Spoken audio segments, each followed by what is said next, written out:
Hey there. Okay, let's do the good life meditation. This is the first time that I've tried this. Well, enjoying an adult beverage. Got myself a big can of Dos Equis here. Now, something seems wrong about doing drinking and exercising the good life meditation, but what the heck? Let's give it a try. It's been that kind of day. I'm here in Siberia, next to my tent. I'm getting ready for a nice long night out here, and it's hot. And the ride out here really took it out of me, so I'm a little delirious. So a little beer is not going to help much, won't hurt much. So please bear with the noise of the train. But let's do this. So the good life meditation is something that I do every day to remind myself of my objectives and principles, which help me to live a better life. And it's really interesting how just reciting these every day, even if I do it quickly, even if I don't really meditate on them very much, has a real impact on me. It's like they become actuated in some way, these things. And throughout the day, I find myself over and over doing the things and making decisions based on these principles and towards these objectives. And if I suddenly reach out and grab the camera, that means the wind is picked up. It's going to be a windy one tonight. As soon as this sun goes down, the wind is going to come up, and then I'm going to hike. So let's do my things. The first is the affirmation of human and civil rights. This is just my reminder that in pursuing my objectives and laying out my principles, I need to be mindful of the rights of others so that I don't trample on them. So, don't do things, don't pursue virtue on my behalf at the expense of someone else, or even the virtue of others at the expense of others. I just have to make sure that I'm making sure that people are able to live their lives in accordance with the laws of our community and the standards of our community, the reasonable standards of our community, that I'm able to do the same. And I just need to keep that in mind as I move forward. It's a very simple one. It's just kind of a reminder. Okay, let's get on to the 6 objectives. I have 6 of them. The first is the objective of the good and effective use of time. Time is so short, and I don't want to waste it. So I want to make sure I make good use of what little I've got, especially what little I have remaining from this point forward. Oh, gosh, I really wish I'd had that principle 20 or 30 years ago. So much wasted time. And so quickly, so soon, this will all be over. And I will have frittered so much of it away. Not so anymore. I'm doing a pretty good job of making good use of time, if I do say so myself. Number 2 is the cultivation of the development and maintenance of good life principles. These are the 20 principles I'm going to talk about in just a minute. So it's an objective to develop and maintain the principles, almost like attending to a potted plant. Keep it healthy and growing. 3.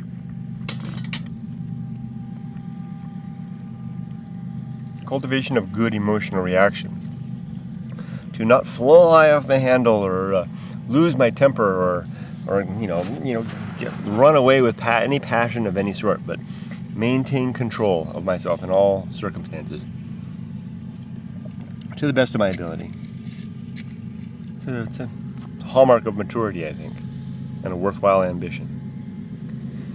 Next, and I believe this is 4, is the performance of good actions. Just doing good things throughout the course of the day in accordance with the 20 principles I'll mention in a moment.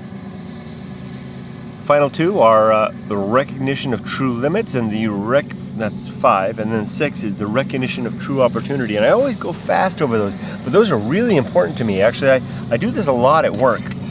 I ask myself, what's the limit of my power within my role at work, or my control?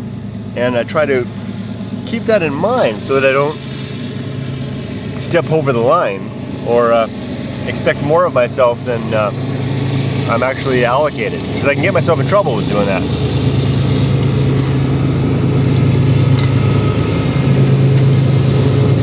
Loud train. But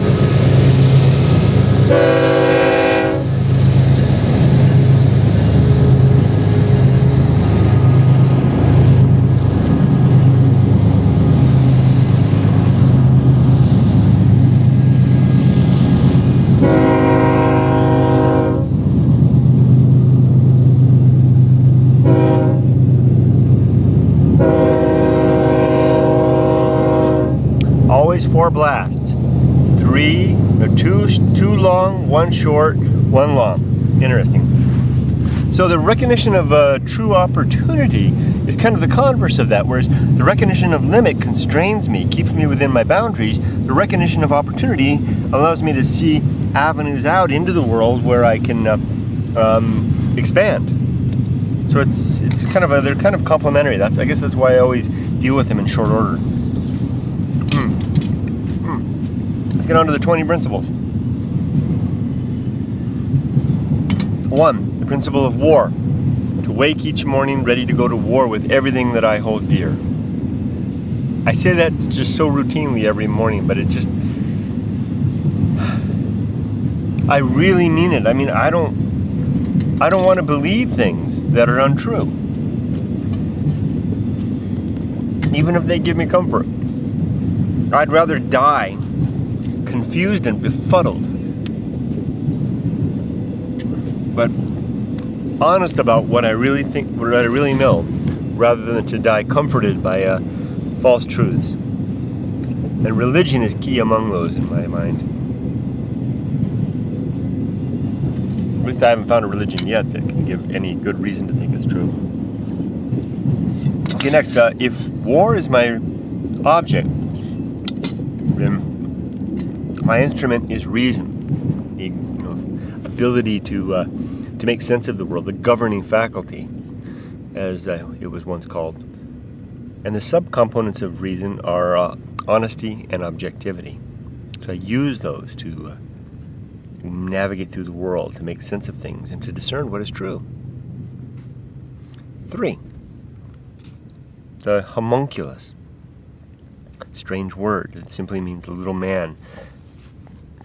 In a traditional sense, you would imagine the homunculus like a little driver, an operator in your head operating things. You know, if you were to swing your head open, you'd see a little man in there. Of course, we don't have that, but I use this to imagine the consciousness, my consciousness. I call it my homunculus. And one important thing to that is to remember that here comes another train coming the other way. 4. Remember, like I said, listen. There's 2. Next one is short. There you go.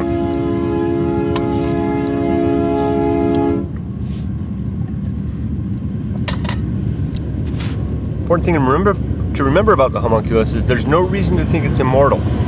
There's no soul, apparently. Our homunculus is like a flame, a candle flame in our head, our consciousness. And when we die, it appears to wink out, and that's the end of us. Next this is principle 4, I believe, the home of good and evil. Good and evil reside with the homunculus, as good and evil are opinions and agreements and points of view.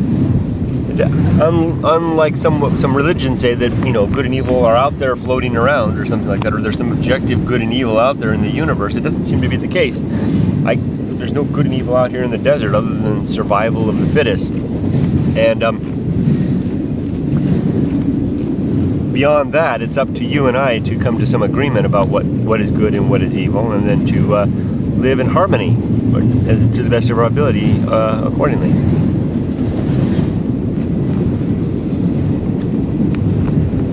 I like to think of good as the improvement of well-being, and evil as the conscious effort to thwart that effort. Moving along as the sun goes down. Next is purpose. I believe that there are 2 purposes in life. First is mandate within our bodies. That's our biological drive to reproduce. And that it's a worthwhile thing to fulfill that. You get a lot of your body will reward you for that. And feeling good about being a family person and passing your genes into the next generation and all that kind of stuff.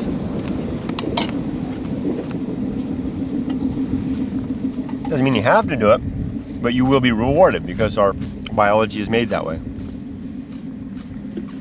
Beyond that, once we've reproduced and brought our children to adult age and they're off on their own, eventually it's our job to die and get the heck out of the way. But between the raising our children and being grandparents and the like and the end of our life, we need something else to be our purpose. So you need to make something. So I choose to make it, as I said before, the pursuit of virtue, the objective well-being of myself and others. And this is such things as, better education, improved health care, clean water, clean sanitation, good medical, like I said, I already said that one, better communication between the nations and between the sexes, equality of individuals, all these types of things that, for the most part, we all agree are important.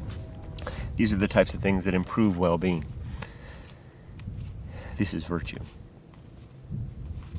And again, we can negotiate that. The problem with virtue coming from religion is that from dogma, there's no argument. If your book tells you to kill the infidel, there's not much room for debate. If I think that virtue is providing K through 12 education to all children, and you are not certain about that, my answer is not to kill you, but to talk to you and hear your side of the argument. And if you can convince me otherwise, then so be it. If I can convince you, then for good reason, then that's good too. There's more room for negotiation in a non-dogmatic world. Truth from authority is never a very valid reason. Okay, next, moving on. The atomic principle. Everything in the universe is made of bits and pieces, flowing and changing and forever transforming. And I always do my obligatory lifting of sand. And just like that, so you and I. And very, very soon, this constituent body will dissolve away into just like this dirt. All the Native Americans that were out here at one time, there were a lot of them. They're all just part of the environment now. So too you and me. There doesn't seem to be any reason to think anything's going to survive that. The next, I think this is principle 7, is the principle of nature. Everything has some nature, and it's worthwhile to recognize what that nature is, and then to understand it, and then expect that, and then to live expecting the behavior of things according to their nature. Or even they can be inanimate things. Like the nature of these giant freight trains is to come through at about one every 5 minutes or 10 minutes, and blast their horn 4 times, two long, one short, one long, and to make a lot of rumbling noise as they go by. That's just the nature of trains. It would be folly for me to get upset at that, because that's the nature of a train. Can you believe it? I've got internet out here? What is that?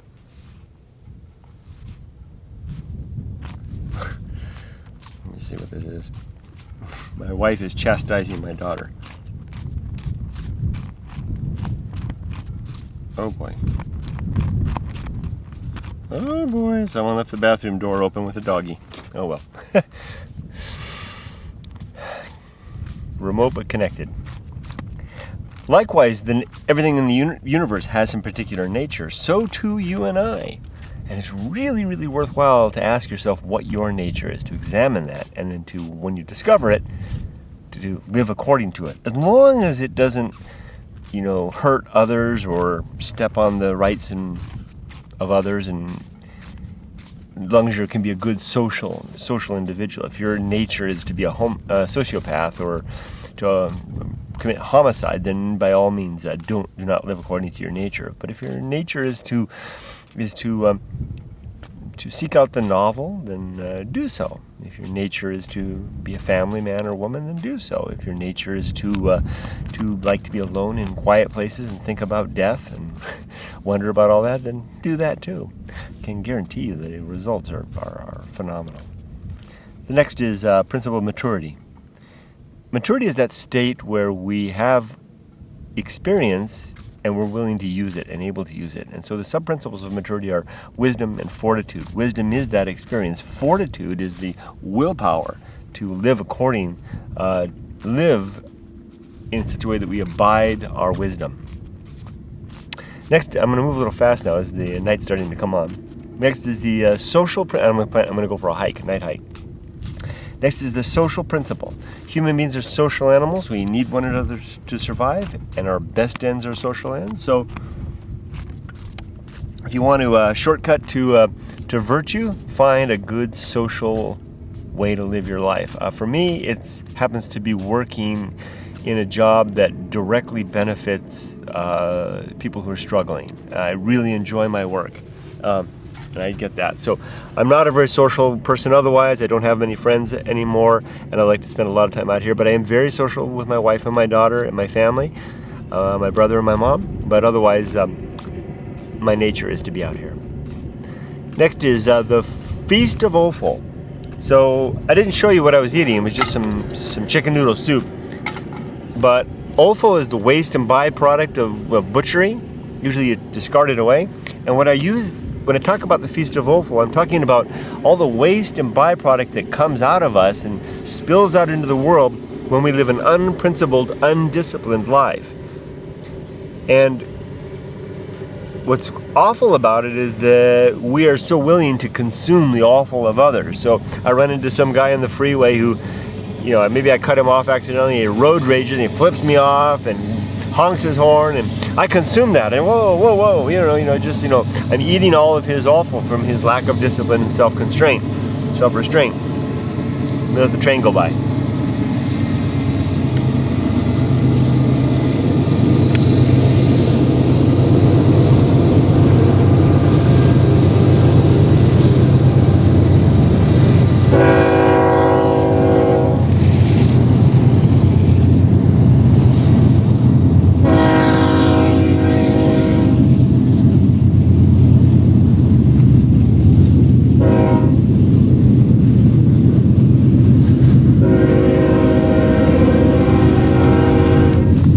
And that last blast, just as they're going over the crossing.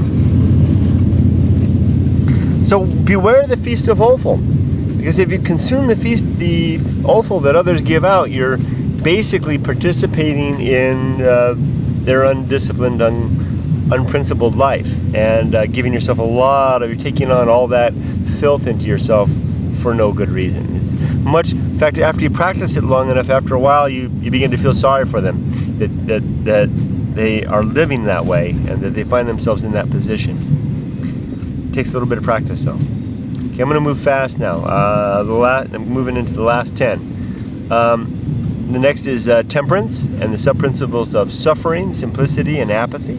Temperance is our ability to control our consumption of all things: food, drink, work, play, and even our emotions. So when I think it's pretty obvious with the former ones. You want to do everything in moderation. But with regard to our emotions, when the emotions rise up in us, just sample them a little bit, nibble at it, figure out where it's coming from, and use that to inform your better judgment. But don't gobble up the anger and give it all out, or the passion, or whatever it may be, or lust, or whatever the heck. Just kind of little bits. Next, 12 is agency and the great indifference. Anything that's alive is an agent.